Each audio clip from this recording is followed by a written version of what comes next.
Bruno Moreira jadi pembeda, bonek nyalakan flare lagi.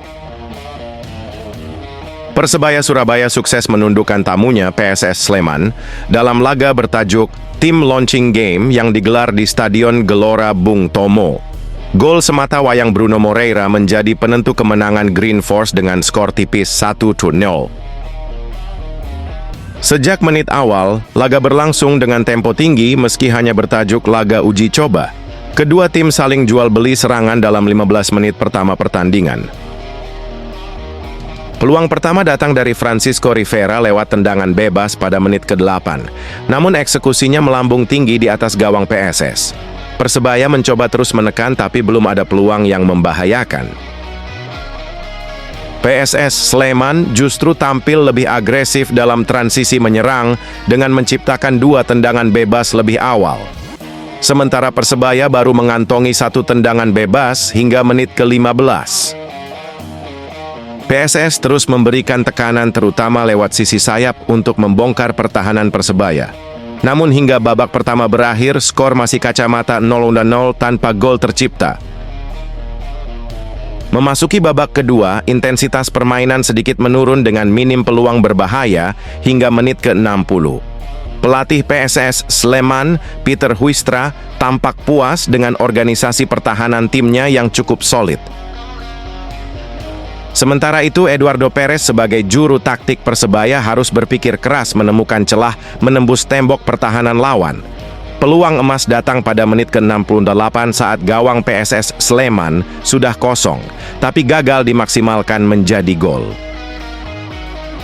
Kebuntuan akhirnya pecah pada menit ke-71 lewat sepakan Bruno Moreira yang sukses menjebol gawang PSS.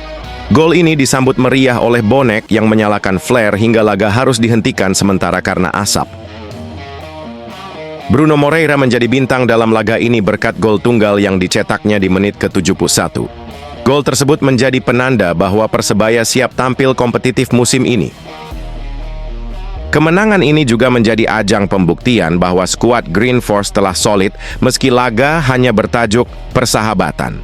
Sementara bagi PSS Sleman, laga ini menjadi bahan evaluasi penting untuk membenahi sektor penyelesaian akhir.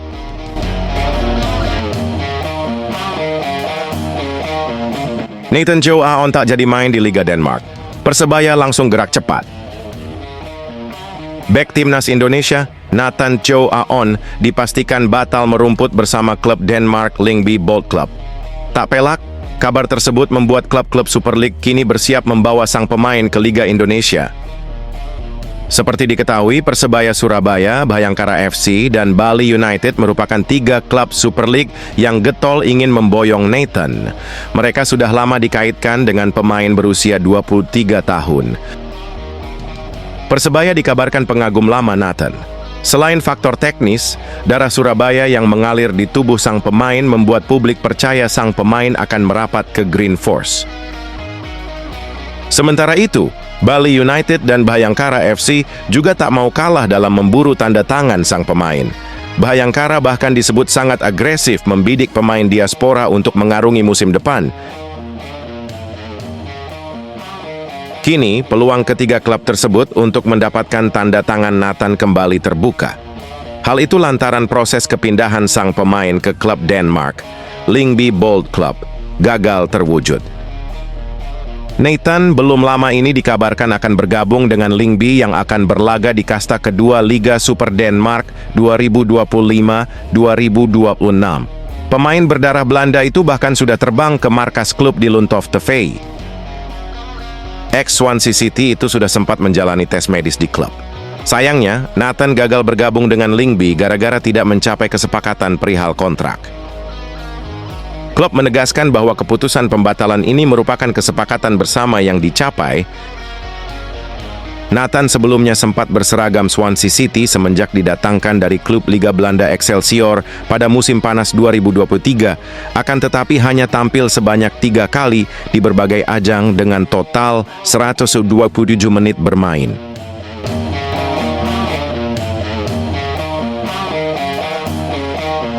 Ketiswatan baru Persebaya, Rivera, kami siap beri kejutan.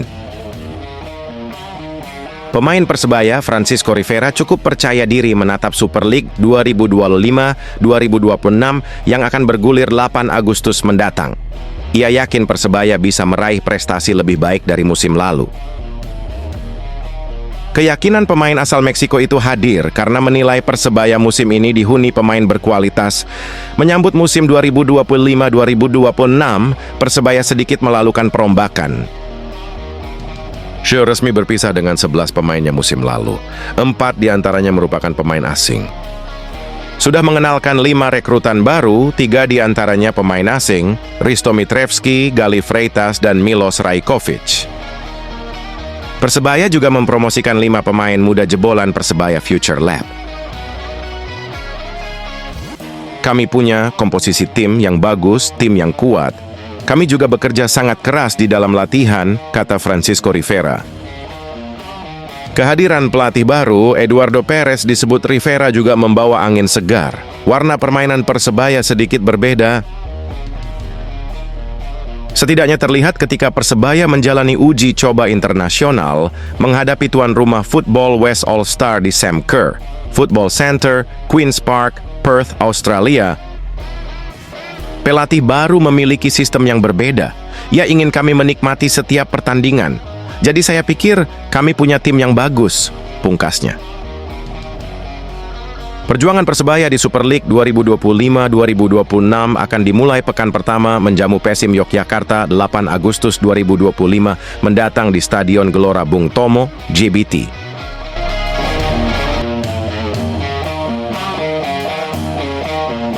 Persebaya Surabaya mulai memanaskan mesin, siap hadapi tantangan baru di Super League.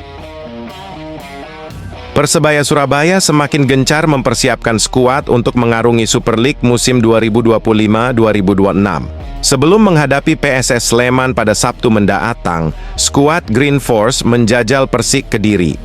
Dalam keterangan tertulis di akun Instagram Persebaya, kedua tim menjajal semua pemainnya untuk mendapatkan data dan bisa melakukan sejumlah evaluasi maupun perbaikan tim. Terlihat dalam postingan tersebut, para pemain bintang Persebaya seperti Francisco Rivera, Bruno Moreira, hingga Gali Freitas turut bermain dalam pertandingan yang digelar di lapangan ABC Kompleks Stadion Gelora Bung Tomo itu. Di sisi lain, menurut pelatih Persik Kediri, Ong Kim Sui, latih tanding menghadapi Persebaya bertujuan agar para pemainnya bisa lebih siap untuk mengarungi liga musim ini. Latihan bersama ini memberi pandangan kekuatan dan kelemahan dan apa yang perlu perbaiki, katanya seperti dikutip dari Antara.